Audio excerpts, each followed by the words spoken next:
आणि त्याच्यातून एका शेतकरी कुटुंबातला मुलगा हा या परिसरामध्ये येतो काय, कामाला सुरुवात करतो काय, त्याच्यानंतरच्या काळामध्ये नगरसेवक होतो काय, 2004 साली विधिमंडळामध्ये आमदार होतो काय आणि त्याच्यानंतर मागं वळून न बघता सातत्याने यश हे त्यांना त्या ठिकाणी मिळत जातं काय.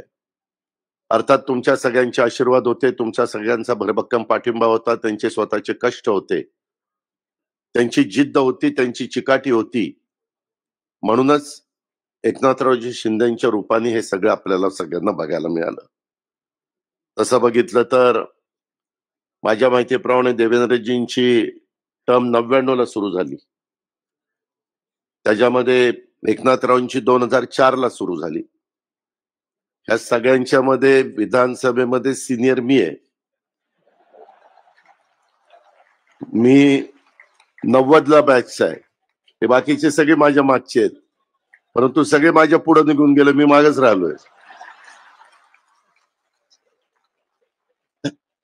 मित्रांनो, गमतीचा भाग जाऊ द्या. शेवटी ज्या त्या गोष्टी ज्या त्या वेळेस घडत असतात. मी गमतीनं काहींना म्हणालो, अरे तुम्ही ज्यावेळेस एकनाथराव शिंदेंना सांगितलं तुम्ही जर आला इतके आमदार घेऊन तर मुख्यमंत्री करणार, मला सांगायचं मी तर सगळी पार्टीच आणली असती. काय